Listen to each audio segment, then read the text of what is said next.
श्री राधे राधे। भक्तों, श्रीमद् भगवद गीता भाव मंथन कार्यक्रम प्रारंभ किया जा रहा है। कल आप श्रवण कर रहे थे गीता जी के 9वें अध्याय का 30वां श्लोक। 30वां श्लोक था, अपिचेत सुदुराचारो भजते मामनन्य भाग साधुरेव समन्तव्यः सम्यक व्यवसितो हि सः। ये कल आपने पाठ किया था। इस श्लोक में प्रभु ने बताया कि चेत सुदूराचार्य अपि अनन्य भाग माम भजते सह साधु एव मंतव्य ही सह सम्यक व्यवसित। भगवान ने कहा 30वें श्लोक में, जो कल आपने श्रवण किया, यदि कोई अतिशय दुराचारी भी, अर्थात बहुत ज्यादा पापी भी, अनन्य भाव से मेरा भक्त होकर मुझको भजता है तो वो साधु ही मानने योग्य है, क्योंकि वो यथार्थ निश्चय वाला है। अर्थात उसने भली भांति निश्चय कर लिया है कि परमेश्वर के भजन के समान अन्य कुछ भी नहीं है। ये आपने कल श्रवण किया था 30वें श्लोक को। अब इसके आगे आज का पाठ लीजिए, 31वां श्लोक। 31वां, आइए पाठ करते हैं हम 31वां पाठ श्लोक का। क्षिप्रम भवति धर्मात्मा शश्वच्छान्तिं निगच्छति कौन्तेय प्रतिजानीहि न मे भक्त प्रणश्यति। क्षिप्रम भवति धर्मात्मा शश्वच्छान्तिं निगच्छति कौन्तेय प्रतिजानीहि न मे भक्त प्रणश्यति। ये 31वें श्लोक का पाठ आपने किया। अब इसके शब्दार्थ और भाव मंथन में आपको लेकर चलते हैं। भक्तों, सामान्यतः ये माना जाता है कि भगवान की भक्ति वो कर सकता है जो बहुत ऊंचा महान व्यक्ति हो। और यहाँ प्रभु ने क्या कह दिया 30वें श्लोक में, कल आपने श्रवण किया था कि दुराचारियों में भी सबसे बड़ा दुराचारी हो, अर्थात पापियों में भी सबसे बड़ा पापी हो। अपिचेत सुदुराचारो भजते माम अनन्य भाग। वो प्रेम से अनन्य भाव से मेरा भजन करने लग जाए तो साधु रहे उस मंतव्य, उसको साधु ही मानना चाहिए। सम्यक व्यवसित हो इसका, क्योंकि उसने ठीक प्रकार से सत्य बात को समझ लिया कि भजन के समान और कुछ नहीं। भले ही वो पापी रहा हो, पापी हो रहा हो, लेकिन यदि ये बात उसके समझ में आ गई कि भजन के समान और कुछ नहीं, तो बड़ा से बड़ा दुराचारी हो तब भी साधु मानने योग्य है। क्यों साधु मानने योग्य है? अब इस बात को प्रभु 31वें श्लोक में कह रहे हैं। क्षिप्रम भवति धर्मात्मा शश्वच्छान्तिं निगच्छति कौन्तेय प्रतिजानीहि न मे भक्त प्रणश्यति। साधु मानने योग्य क्यों है? वो है तो बड़ा दुराचारी, सबसे बड़ा दुराचारी, सबसे बड़ा पापी, तो साधु मानने योग्य क्यों है? क्योंकि उसने ये समझ लिया कि भजन के समान कोई भी अच्छा काम नहीं है। अब उसका फल क्या होगा समझने का? चलो साधु तो मान लिया उसको, तो हमारे मानने से कुछ उसका कल्याण हो जाएगा क्या? नहीं। भगवान कह रहे हैं कि उसने ये समझ लिया कि भजन के जैसा और कुछ नहीं, और प्रेम करने लगा मुझसे। प्रभु कह रहे मुझसे प्रेम करने लगा वो, और प्रेम पूर्वक मेरी भक्ति में लग गया। था तो बहुत पापी, था तो मैंने बोल दिया, लेकिन है बहुत पापी, ऐसा भी आप मान सकते हो।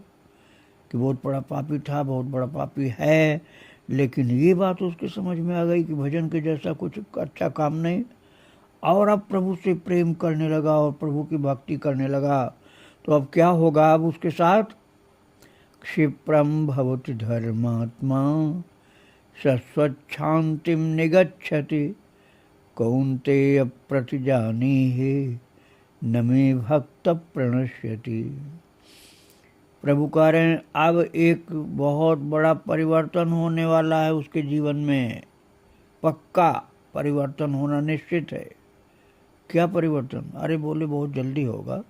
क्षिप्रम माने शीघ्र ही, बहुत ज़्यादा दिन, बहुत ज़्यादा वर्ष नहीं लगेंगे, शीघ्र ही एक बदलाव उसके जीवन में अब होने वाला है।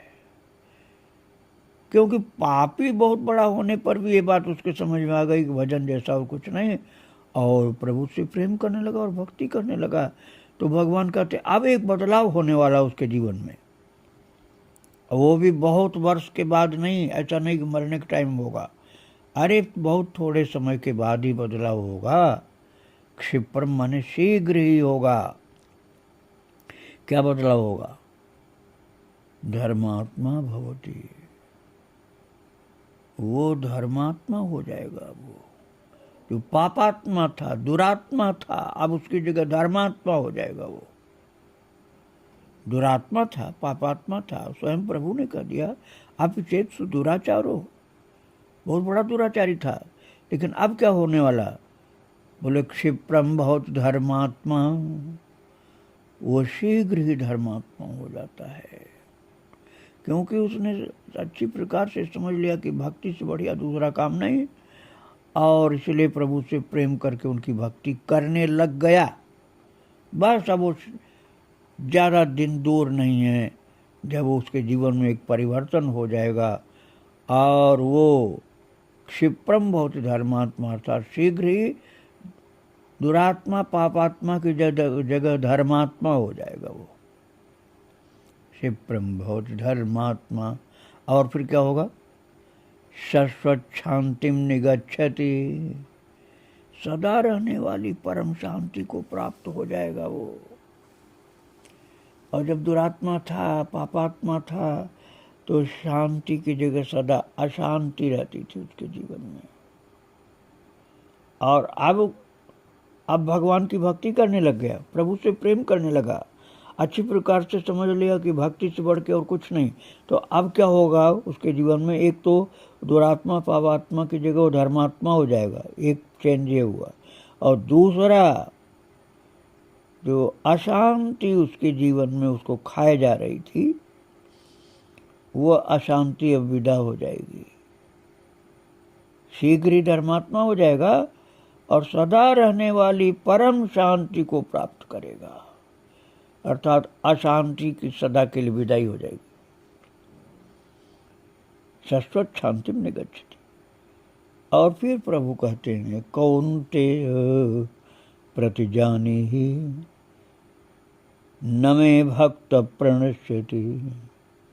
कौन्तेय, हे अर्जुन, वे कुंती पुत्र अर्जुन, प्रतिजानीहि न मे भक्त प्रणश्यति। हे अर्जुन, प्रतिजानी अर्थात निश्चय पूर्वक सत्य जान कि मेरा भक्त न मे भक्त प्रणश्यति, नष्ट नहीं होता। अब क्या आप समझोगे कि भक्त का शरीर नष्ट नहीं होता, भक्त की प्रॉपर्टी रुपया पैसा नष्ट नहीं होता? अरे नहीं, ये बात नहीं। इसका भाव ये है, अर्थ ये है कि भक्त की भक्ति नहीं नष्ट होती, उसकी भक्ति की रखवाली प्रभु करते हैं। अब वो भक्त हो गया ना, अब उसके शांति को कोई भंग नहीं कर सकता है, कोई अशांति उसके जीवन में नहीं आएगी। जाने वाली कोई भी चीज चली जाए, यौवन चला गया, बुढ़ापा आ गया, या परिवार चला गया, खत्म हो गया, या धन प्रॉपर्टी चली गई, जिसको जाना था वो चली गई, तब भी उसकी शांति को कोई नष्ट नहीं कर पाएगा। उसके जीवन की अशांति सदा के लिए विदा हो गई और शांति शाश्वत शांति में निगच्छति, सदा रहने वाली परम शांति को प्राप्त कर लेगा वो। और भगवान कह रहे हैं प्रतिज्ञा पूर्वक, निश्चय पूर्वक कि अर्जुन ये सत्य जान कि मेरा भक्त नष्ट नहीं होता। और नष्ट नहीं होने का क्या मतलब कि वो सदा जिंदा रहता है? अरे सदा जिंदा रहना नहीं है इसका अर्थ। इसका अर्थ है मेरे भक्त की भक्ति वाला जीवन नष्ट नहीं होता, मेरे भक्त की भक्ति वाला जीवन नष्ट नहीं होता, अर्थात उसकी भक्ति की रक्षा मैं करता हूँ। अब भक्तों, एक तो प्रतिजानी शब्द का अर्थ होता है निश्चय पूर्वक सत्य जान, लेकिन एक अर्थ होता है प्रतिज्ञा कर। अर्जुन ने कहा प्रभु आपकी प्रतिज्ञा है तो मुझे प्रतिज्ञा करने की क्या जरूरत है? नहीं, प्रभु ने कहा प्रतिज्ञा नहीं, प्रतिज्ञा कर। मेरी प्रतिज्ञा कभी डामाडोल हो जाती है भक्तों की प्रतिज्ञा के सामने, जैसे भीष्म पितामह की प्रतिज्ञा के सामने मेरी प्रतिज्ञा नष्ट हो गई। मैंने प्रतिज्ञा किया था शस्त्र नहीं उठाऊंगा, लेकिन भीष्म ने प्रतिज्ञा कर लिया कि मैं शस्त्र उठवा के रहूंगा, तो उठाना पड़ गया। तो भगवान कहते हैं मेरी प्रतिज्ञा तो कभी टूट सकती है भक्तों के भाव प्रेम के कारण, लेकिन तू प्रतिज्ञा कर, तू मेरा प्रिय भक्त है, तो तेरी प्रतिज्ञा की लाज मुझे रखनी पड़ेगी। इसलिए प्रतिजानी अर्जुन प्रतिज्ञा कर। क्या प्रतिज्ञा करें? न मे भक्त प्रणश्यति, मेरे भक्त की भक्ति नष्ट नहीं होने पाएगी। जो परम धन है उसके जीवन का, उसके जीवन का परम धन क्या है? प्रभु की भक्ति। सब कुछ नष्ट हो जाए भले ही, जो भी कुछ था, धन संपत्ति परिवार और यश, कुछ भी नष्ट हो जाए, सब नष्ट हो जाए, लेकिन उसकी भक्ति नहीं नष्ट होनी पाएगी। अर्जुन ये प्रतिज्ञा कर, प्रतिजानी प्रतिज्ञा करो। तो प्रभु ने तो खुद प्रतिज्ञा किया है, फिर अर्जुन को भी प्रतिज्ञा करवाया, अर्थात भक्त और भगवान दोनों की प्रतिज्ञा हो गई कि भगवान अपने भक्त की भक्ति नष्ट नहीं होने देंगे। छठे अध्याय में भी प्रभु ने कहा था इस बात को कि यदि उसको ईश्वर की प्राप्ति नहीं हुई तो अथवा योगिनाम एव कुले भवति धीमताम शुचीनाम श्रीमताम गेहे योग भ्रष्टो विजायते। पवित्र धनवानों के घर में जन्म लेता है। छठे अध्याय में आपको सुना चुका हूँ। यदि उसके अंदर कोई सेवा की भावना रह गई तो पवित्र धनवानों के घर में जन्म लेगा, जहाँ धन की कमी नहीं, खूब सेवा करता रहेगा सबकी। और यदि वो पूरा वैरागी हो गया है, यहाँ तक कि उसके मन से सेवा आदि की भावना भी अब हट गई है, पूर्ण वैरागी है, तो अथवा योगिनामेव कुले भवति धीमताम, तो महान योगियों के कुल में जन्म ले लेता है। पैसा भले न हो, लेकिन महान भगवत भक्त होकर के पवित्र वैरागी जीवन जीता है। तो भगवान कह रहे हैं कौन्तेय प्रतिजानी न मे भक्त प्रणश्यति। हे कुंती पुत्र अर्जुन, एक तो अर्थ ये हुआ निश्चय पूर्वक सत्य जान कि मेरा भक्त नष्ट नहीं होता,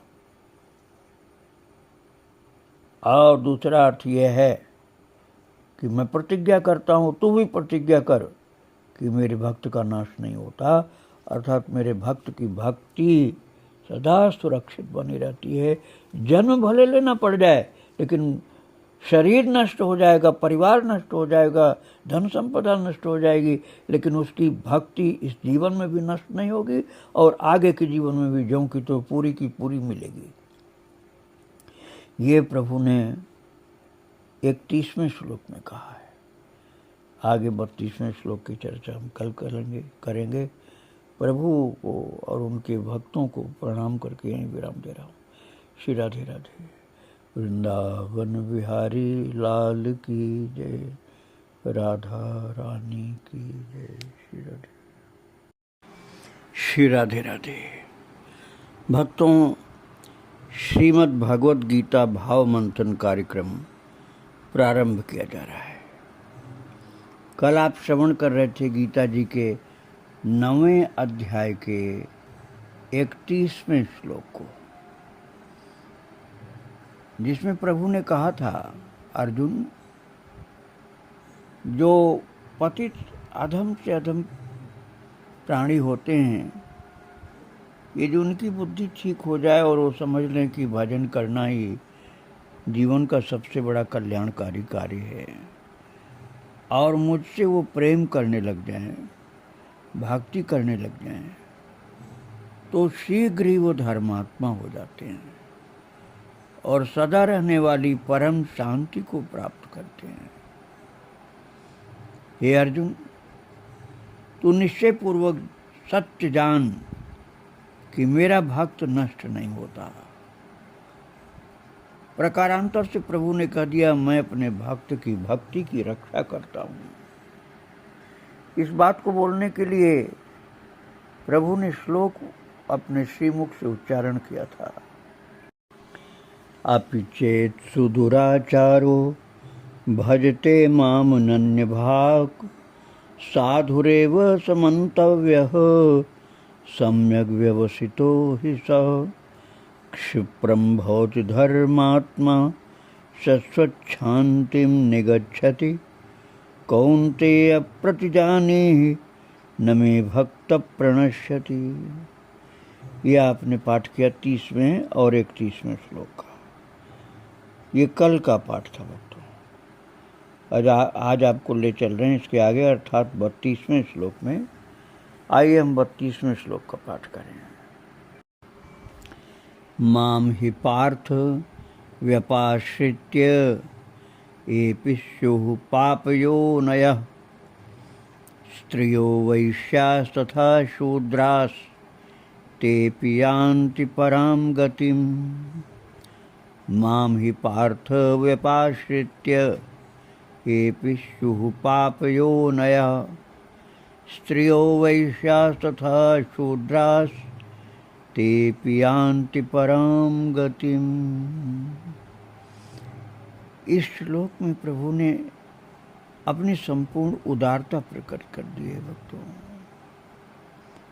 और जो दुनिया ने भेदभाव बना रखे हैं न लोगों के बीच में, उन सब को धराशायी कर दिया, भेदभाव की संकीर्णताओं को।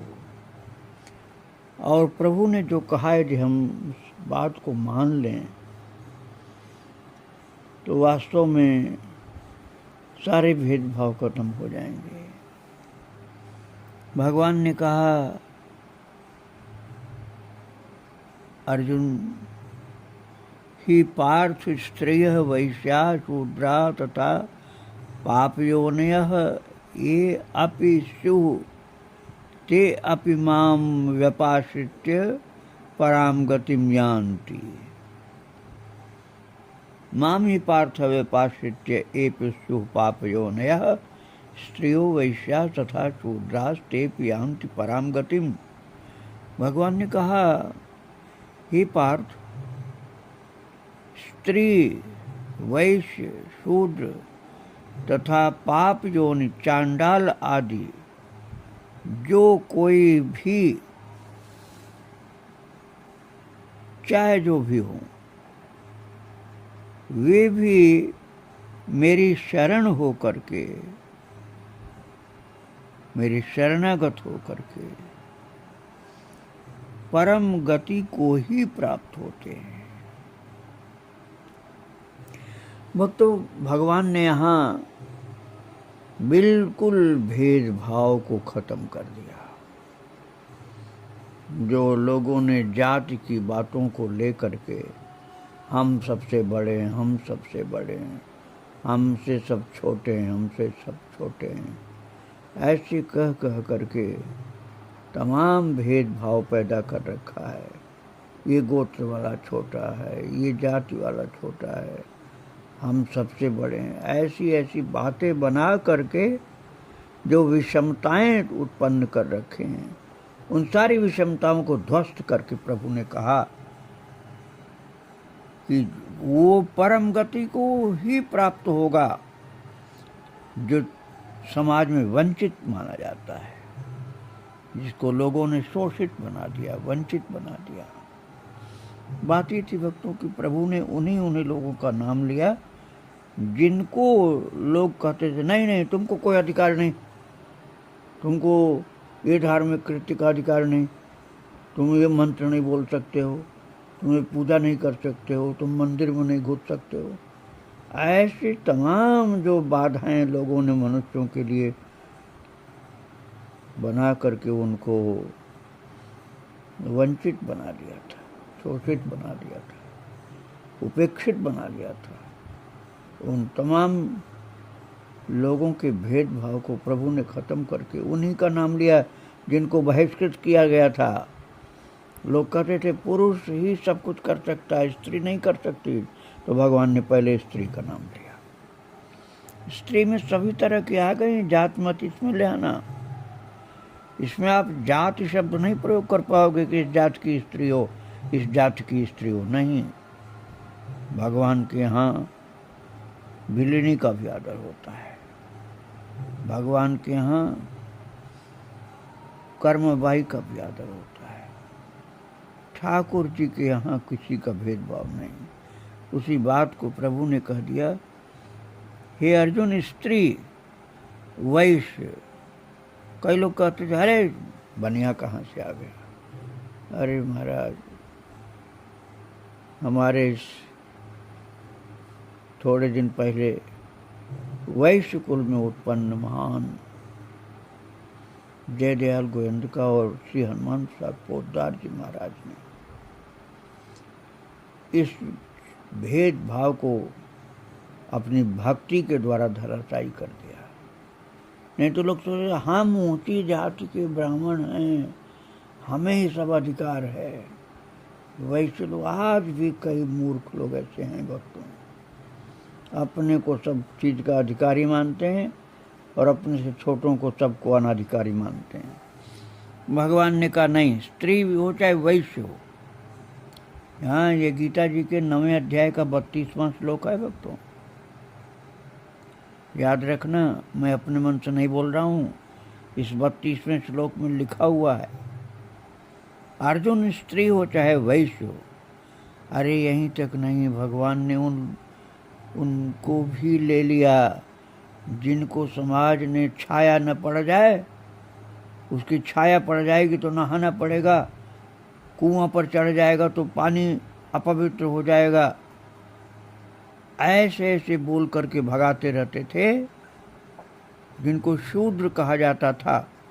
समझाने के लिए भगवान ने वही शब्द प्रयोग करके कहा, चाहे कोई स्त्री हो, चाहे वैश्य हो, चाहे शूद्र हो, चतुर्थ वर्ण का, जिसको लोग सबसे अधम मानते थे। अरे इनसे भी नीचे की बात प्रभु ने कह दी, तथा पाप योनयः। पाप योनि का मतलब बहुत गंदा खान पान करने वाला, जिनको कभी चांडाल कहा जाता था, कुत्ता खाते थे मार मार के। और महाराज प्रभुपाद जी महाराज ने तो ये करके भी दिखा दिया, जिनके परिवार में कभी गंदा सब चीज़ खाया जाता था, अभक्ष भक्ष खाते थे, उन सबको भी हरे कृष्ण में लगाकर भक्त बना दिया। और भगवान कृष्ण ने कहा है गीता जी के 9वें अध्याय के 32वें श्लोक में, अर्जुन, कोई अधम से अधम स्त्री जिसको मानता है वो, चाहे कोई वैश्य कुल का बनिया, चाहे छोटी जात का शूद्र हो, तथा पाप योनि अर्थात महागंदगी खाने वाला गंदा व्यक्ति हो, और चाहे जो भी हूँ ये अपिशु ते अपि माम विपाश्रित्य, भगवान ने कहा वो भी मेरी शरण होकर, अर्थात मेरे हो जाएं, शरणागत हो जाएं। और भगवान सबको स्वीकार करते हैं, हाँ समाज नहीं स्वीकार करता, ये भी समझ लो आप। सबसे ज़्यादा गड़बड़ तो ऊंची जाति में ही होती है। वो कहेंगे ना, अरे हम तो जनेऊ वाले हैं, हम इतने संध्या करते हैं, ये तो महा अधम। अरे भगवान के यहाँ कोई अधमता की और महानता की बात नहीं। जो भक्त हो गया, शरणागत हो गया, वो चाहे कितना निकृष्ट हो, प्रभु कह रहे हैं माम ही पार्थ व्यपाश्रित्य ये स्युः पापयोनय स्त्रियो वैश्याः तथा शूद्राः तेऽपि यान्ति परम गतिम। भगवान करें अर्जुन, ये भी परम गति को प्राप्त कर लेते हैं। ये अधम कहे जाने वाले लोग भी मेरी शरण होकर परम गति को ही प्राप्त होते हैं। परम गति को ही का क्या मतलब हुआ? मतलब वही जो बड़े बड़े ऋषि मुनि, बड़े बड़े पंडित, बड़े बड़े उच्च कुलीन लोग जिस महानतम गति को प्राप्त कर सकते हैं, वही गति एक वैश्य को, शूद्र को, स्त्री को, चांडाल को, अधम से अधम, निकृष्ट से निकृष्ट गति को बहुत ही पतन में जो जीते रहे हैं, वो भी प्रभु कह रहे हैं माम व्यपाश्रित्य, मेरी शरणागति में पहुंच करके पराम गति में आनती। वो चाहे कोई भी हो, किसी देश के हों, किसी गांव के हों। भगवान ने तो कह दिया वो कोई भी हो, ये अपि कोई भी। अब कोई भी का मतलब क्या हुआ कि हमारी दिमाग में, हमारे सोच में, दुनिया में जो सबसे गंदा से गंदा मनुष्य होगा, उसको भी भगवान ने स्वीकार किया महाराज। उसको भी प्रभु ने कहा है स्त्री वैश्य शूद्र पाप योनि, और फिर कह दिया ए आप इनसे भी आगे कोई होता हो, यदि अधमता में, निकृष्टता में, निम्न स्तर में, बहुत ही खराब जिसको माना जाता हो, फिर कह दिया तेपि वे भी माम व्यपाश्रित्य, मेरी शरणागति को प्राप्त करके, मेरी शरण हो करके परम गति को ही प्राप्त करते हैं। अर्थात उनके लिए मत समझ लेना कि वो नरक जाएंगे। अरे नरक तो ऊंची ऊंची जाति वाले भी चले जाते हैं। धुंधुकारी की गति प्रेत की गति हो गई थी। गोकर्ण उद्धार नहीं करते तो नरक में ही चला जाता, प्रेत तो बन ही गया था। मैं बोल रहा हूँ जो प्रभु ने कहा उसी बात को। अब किसी को भाई खराब लग जाए तो मैं क्या करूं? जाति का अहंकार छोड़ दो, अपनी पद प्रतिष्ठा का अहंकार छोड़ दो। कन्हैया ने यहाँ सबको बराबर बता दिया, और बराबर ही नहीं बता दिया, ये भी कह दिया कि वही गति उसकी होगी जो एक ऊंचे कुल के खानदान वाले बहुत महान विद्वान ब्राह्मण की गति होगी, जो एक साधु की गति होगी, जो एक ऋषि मुनि की गति होगी। वही गति, एक वही महान गति, एक स्त्री की, एक वैश्य की, एक शूद्र की, एक चांडाल की, और चाहे जो भी हो दुनिया में अधम से अधम, मेरी शरण होकर के उसको वही परम गति ही प्राप्त हो जाएगी। जो महान लोगों को प्राप्त होती है वही अधम लोगों को भी प्राप्त हो जाएगी। अर्थात सब मम प्रिय सब मम उपजाए, सब भगवान को प्रिय हैं, सभी उनके बनाए हुए हैं। भेदभाव खत्म कर दिया प्रभु ने, बिल्कुल ख़त्म कर दिया। अब अपनी ओर से आप नहीं कुछ इसमें सुधार कर पाओगे। हम तो कहते हैं भगवान की वाणी से ऊपर तो कोई बोल नहीं सकता, हठ धर्मी की बात तो अलग है, लेकिन ठाकुर जी ने तो कह दिया ये सब उसी परम गति को प्राप्त कर लेंगे जो उच्च से उच्च लोगों को मिलती है। जब वो मेरे हो करके शरणागत हो करके अपने जीवन को भक्ति में बना देंगे तो उनको भी वही गति मिलेगी जो महान लोगों को मिलती है। ये 32वें श्लोक में प्रभु ने कहा है, 9वें अध्याय का 32वां श्लोक। अगले अर्थात 33वें श्लोक की चर्चा हम कल करेंगे।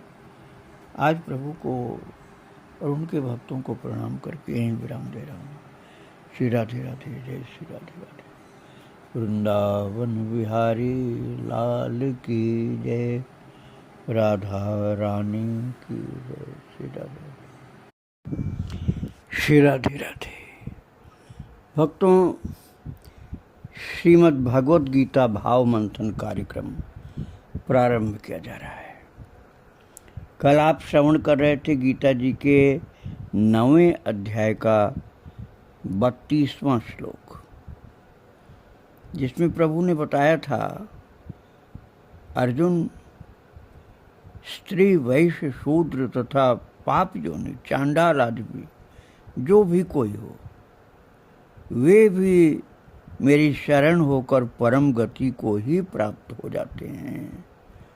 अर्थात उनके लिए कोई न्यूनता नहीं रहती है।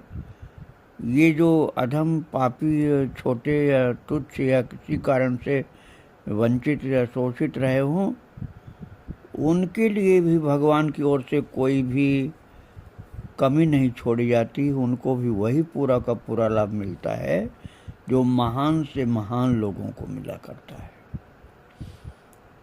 इस बात को बताने के लिए प्रभु ने 32वां श्लोक उच्चारण किया था। आइए हम 32वें श्लोक का फिर पाठ कर लें, तब आज के पाठ में चलते हैं आगे। माम ही पार्थ व्यपाश्रित्य एपि स्युः पापयोनयः, स्त्रियो वैश्यास्तथा शूद्रास् तेऽपि यान्ति परम गतिम्। ये रहा 32वें श्लोक का पाठ। अब आगे चलते हैं आज के पाठ में, अर्थात 33वां श्लोक। आइए हम पाठ करें मिलकर के। किम पुनर्ब्राह्मणा पुण्या भक्ता राजर्षयस्तथा, अनित्य मसुखम लोक मिमं प्राप्य भजस्व माम्। किम पुनर्ब्राह्मणा पुण्या भक्ता राजर्षयस्तथा, अनित्यमसुखम लोक मिमं प्राप्य भजस्व माम्। प्रभु कह रहे हैं कि जो बात मैंने बताई अधम से अधम लोगों के लिए, जिनका जीवन महागंदा रहा है, उनके लिए भी प्रभु ने कहा कि ये मेरी शरण हो करके वो लग जाएं भजन में, तो उनको वही परम गति मिलेगी जो उच्च से उच्च लोगों को मिला करती है। उनके लिए कोई कसर नहीं रहेगी, कोई कमी नहीं छोड़ी जाएगी, वो किसी से पीछे नहीं रहेंगे। ये भगवान ने 32वें श्लोक में कहा था। अब इसके बाद प्रभु कह रहे हैं, मेरी ओर से जब क्षुद्र कहलाने वाले लोगों के लिए, अधम और पापी जीवों के लिए भी किसी प्रकार की कसर नहीं होती, कोई कमी नहीं होती है, तो जो लोग पहले से ही पवित्र हैं, उन लोगों के लिए कसर कैसे रहेगी। इसलिए कह रहे हैं, फिर जब तुच्छ लोगों के लिए परम उदारता है, किसी प्रकार की कमी नहीं है, तो इसमें कहना ही क्या है कि जो महान, पवित्र, पुण्यात्मा ब्राह्मण तथा राजर्षि भक्तजन मेरी शरण होकर परम गति को प्राप्त होते हैं। अर्थात जब अधम जीवों के लिए भी मेरी ओर से पूर्ण रूप से सब कुछ प्राप्त होता है, परम गति प्राप्त होती है, उच्च से उच्च अवस्था प्राप्त होती है, अधम लोगों को भी, तो फिर जो अधम नहीं है अर्थात जो पवित्रात्मा हैं उन लोगों के लिए भला क्यों बाकी रह जाएगी कोई उपलब्धि। अर्थात जब तुच्छ लोगों को भी सब कुछ मिलता है तो अधम लोगों को भी सब मिलता है, तो महान लोगों को क्यों नहीं प्राप्त होगा। अर्थात अधमों को ही नहीं, महानों को ही नहीं, अधमों को भी। अर्थात प्रभु के यहाँ उदारता का परम कृपा भरा हुआ दरवाज़ा खुला हुआ है, दरबार खुला हुआ है, वह सबके लिए परम उदारता है, किसी के लिए पक्षपात नहीं, सबको प्रभु कृपा भरी दृष्टि से देखकर अपना करके निहाल कर देते हैं। और फिर प्रभु कहते हैं असुखम अनित्यम इमं लोकम प्राप्य माम भजस्व। ये तो अपनी उदारता की बात प्रभु ने कह दिया कि अधमों के लिए भी, महानों के लिए भी, सबके लिए उत्तम से उत्तम गति बराबर मिलती है, किसी के लिए कम ज़्यादा नहीं है। फिर ये आगे कहते हैं हे अर्जुन, इसलिए असुखम सुख रहित, अर्थात जो सांसारिक सुख कोई चाहता है वो उसमें संपूर्ण संतृप्त संतुष्ट नहीं हो सकता है, क्षणिक रहता है, अनित्यम क्षणिक सुख होता है, क्षणभंगुर सुख होता है। इसलिए ये संसार दुख वाला है, सुख वाला नहीं है, इसमें संतुष्टि नहीं, इसमें क्लेश है। अनित्यम असुखम लोकम, तो फिर क्या करना है, इमं प्राप्य भजस्व माम। इसलिए समझदार वही है जो इस मनुष्य शरीर को प्राप्त करके निरंतर मेरा भजन करता रहता है। जो जीवन का सबसे ऊंचा महान कल्याणकारी कार्य है, उस भजन रूपी अर्थात भक्ति रूपी कार्य को जो करता रहता है वो बहुत समझदार व्यक्ति है।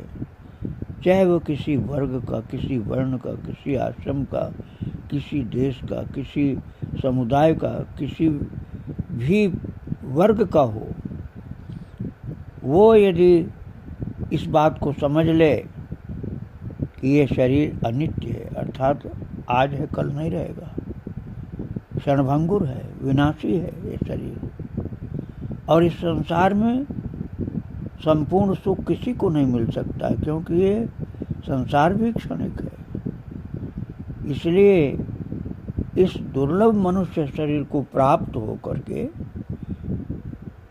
समझदार वही है जो निरंतर प्रभु का भजन करे। स्वयं कन्हैया ने कृपा करके बात बोल दी। तो भजन कैसे करें, इस बात को अगले 34वें श्लोक में प्रभु बता रहे हैं, जो 9वें अध्याय का आखिरी श्लोक है। इसमें प्रभु बोलते हैं इस बात को कि भजन कैसे करें, शरण में होने के लिए क्या करें। इस बात को प्रभु 34वें श्लोक में बोलते हैं। आइए हम पाठ करें 34वें श्लोक का।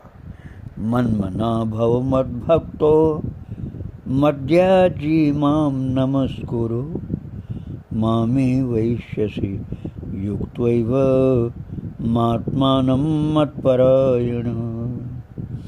मन मना भव मद भक्तो मद्याजी माम नमस्कुरु मामे वैश्यसि युक्त्वैव मात्मानं मत्परायण। अर्जुन को प्रभु अपनी शरण होने के लिए कह करके अंग सहित शरणागत के स्वरूप को बताते हैं कि शरणागति का स्वरूप क्या क्या होता है, कैसा होता है। भगवान ने कृपा करके जीवों का परम हित बताया है। इसमें क्या करना अर्जुन, मन मना भाव, मुझ में मन वाला हो जाए, अर्थात अपने मन को दुनिया के बेकार के काम में न लगाकर भगवान में लगावे। मद भक्त, मेरा भक्त, अर्थात प्रभु को प्रेम करने वाला हो जाए। मन मना भव मद भक्त। और फिर कहते हैं मद्याजी, मेरा पूजन करने वाला हो, और जगह न भटक करके परमात्मा का पूजन करे, प्रभु का, भगवान का, नारायण का पूजन करे। और फिर प्रभु कहते हैं माम नमस्कुरु, मुझको प्रणाम करता रहे। कितना सरल सरल साधन भगवान ने बताया। कोई भी कठिन कठिन ग्रंथों का पाठ नहीं बताया कि ब्रह्मसूत्र पढ़ो, उपनिषद पढ़ो और वेद वेदांत और योग पढ़ो, ये सब नहीं कहा भगवान ने। एकदम सरल बात बताया। मुझ में मन लगा दे, अर्थात मन को बेकार की चीज़ों में न लगा के मुझ में मन लगा। मन मना भाव मद भक्त, अर्थात दूसरी जगह प्रेम न करके मुझसे प्रेम कर। और मध्याजी, अर्थात मेरा पूजन कर।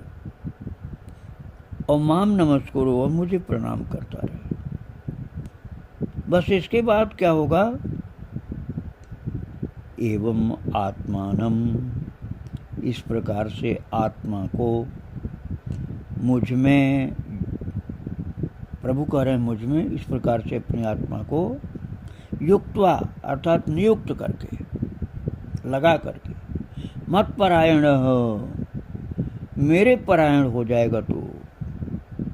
और मेरे परायण होकर, अर्थात मेरा बन जा, मेरा बन जा, अर्थात जैसे संसार में आदमी समझता है ना, हम उनके हैं तो हम कृष्ण के हो गए, हम प्रभु के हो गए।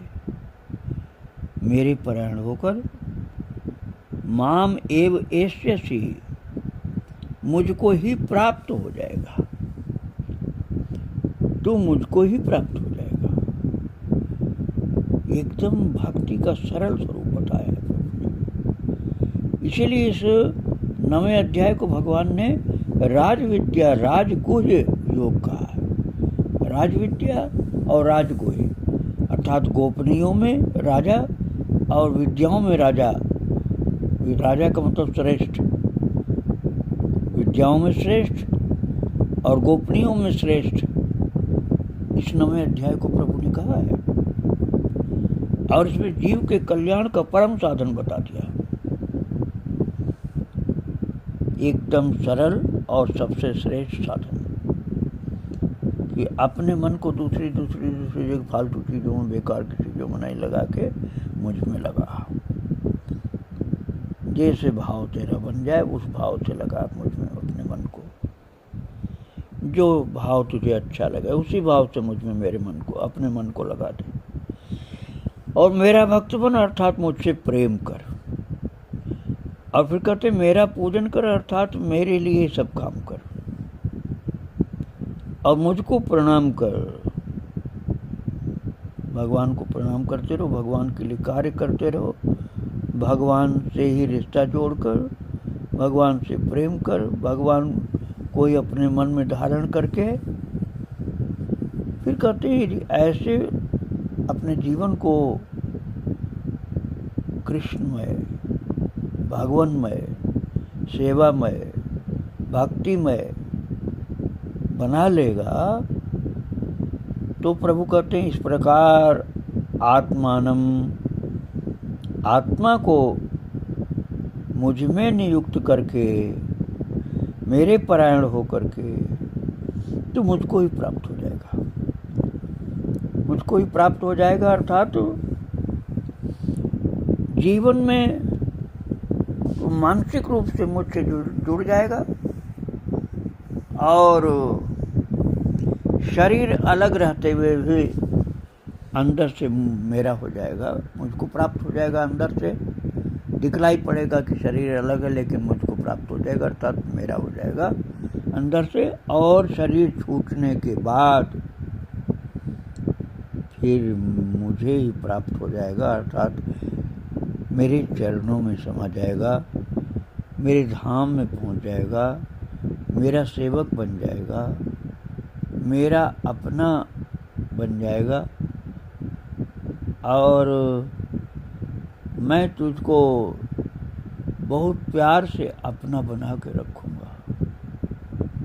फिर तुझे भटकना नहीं होगा, फिर तुझे तेरे कर्मों का दंड भोगने के लिए जन्म नहीं लेना पड़ेगा, फिर तुझको अन्य किसी बंधन में नहीं पड़ना होगा, केवल प्रेम के बंधन में ही मुझे अपना मान करके मुझसे प्यार करता हुआ कभी भी न हटने की स्थिति में, अर्थात कभी भटकने की और जन्म मरण के चक्कर की श्रृंखलाओं में न होकर के मुक्त हो जाएगा, भक्त हो जाएगा। ये प्रभु ने 9वें अध्याय के आखिरी श्लोक में अर्थात 34वें श्लोक में बताया है। परम कृपा करके 9वें अध्याय में इस प्रकार से भगवान ने जीवों पर परम कृपा की है अर्जुन के माध्यम से। आज यहीं विराम दिया जा रहा है। कल से आप 10वें अध्याय को श्रवण करेंगे। प्रभु को और उनके सब भक्तों को प्रणाम करके यहीं विराम दिया जा रहा है। श्री राधे राधे, जय श्री राधे। वृंदावन बिहारी लाल की जय, राधा रानी